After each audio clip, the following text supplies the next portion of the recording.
welcome to class and to this beautiful, windy place here in Lisboa in Portugal. And thank you so much for sitting with me with your undivided attention. And in today's class, I want to talk about the path of wellness. I touched it a little bit in the last class, but I want to expand it a little bit more because the majority of us have that path. And sometimes we don't understand and we want to stretch it or we want to be somewhere else.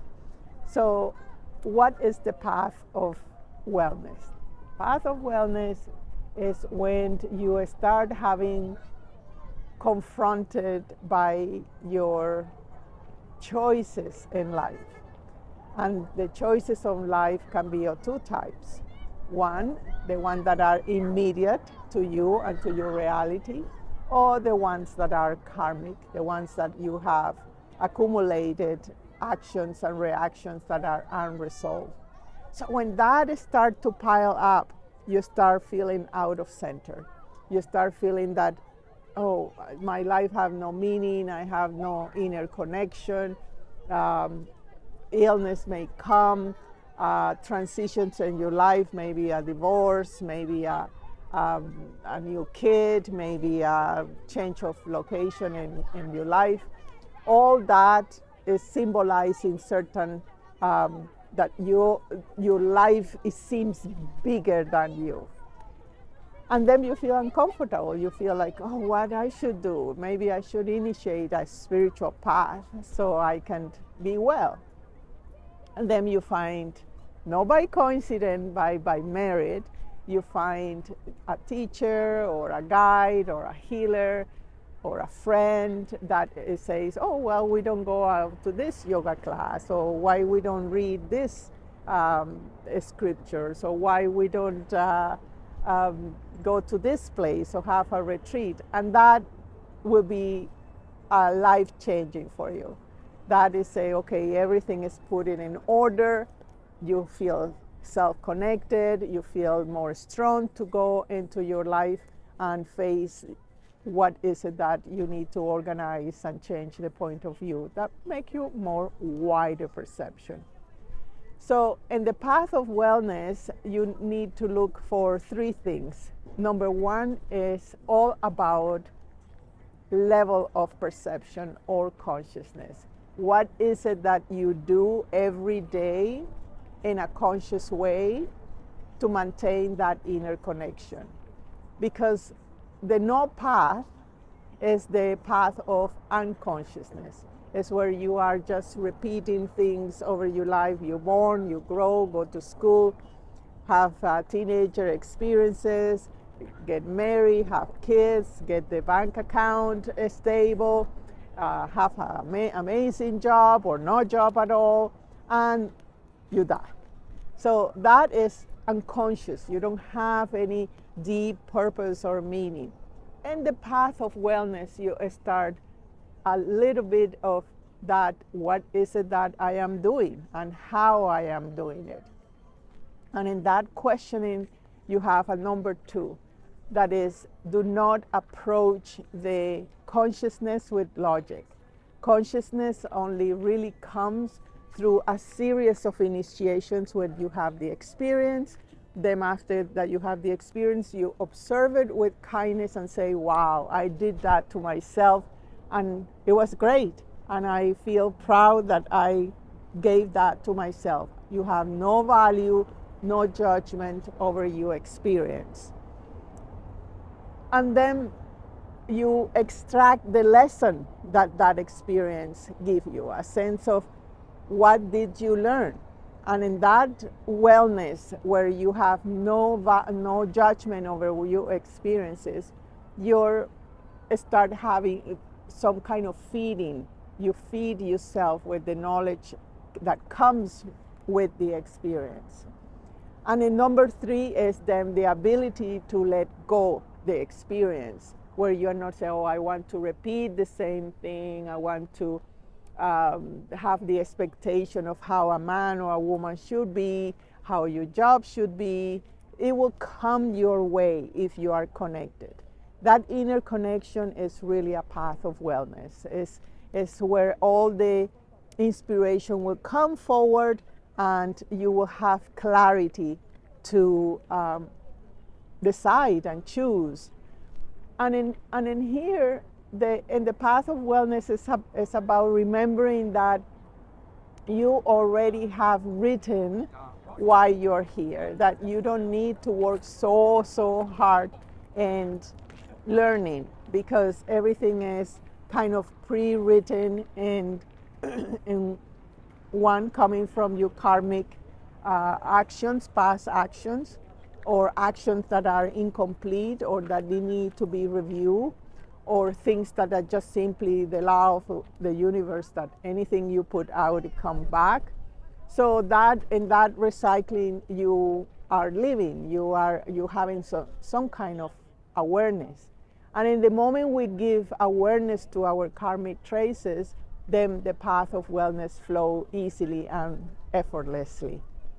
So it's a matter of relaxing on what are your choices and what is it that you want in your life. If you are settled for the path of wellness, don't put yourself in very strenuous sadhanas, or a very difficult path or intense path. That is for another kind of path, the path of the seeker, that is a little bit more focused and concentrated, and it goes a little bit deeper above the path of wellness. And in the path of wellness, what is it you need to be succeed in the path of wellness? Number one, self-commitment. Self-commitment means do things with consciousness. It doesn't matter if you're making love, if you're going to the gym, if you are cooking, sleeping.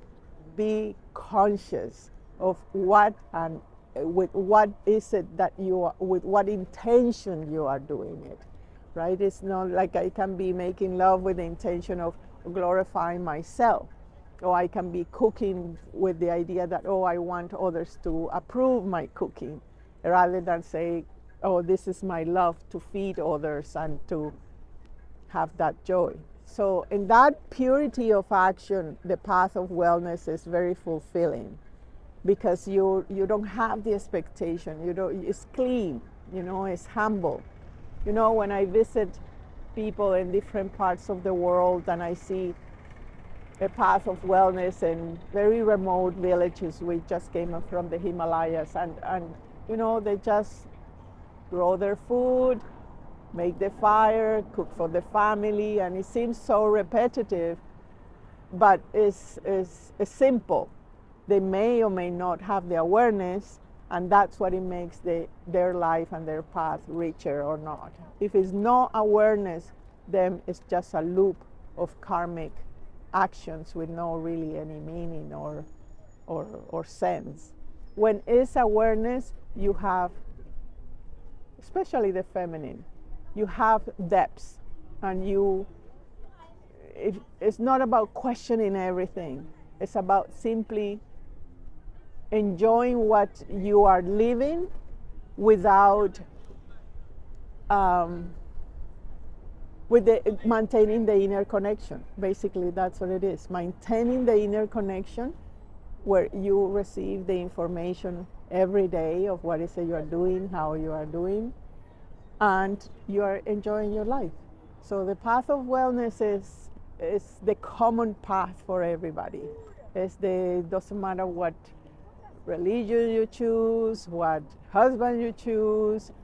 There are those inner contracts that you need to finish, you need to fulfill, and you need to make consciousness on that path. So that's the first thing, commitment and awareness. The second one is the commitment. Commitment means have a space for you to maintain the inner connection.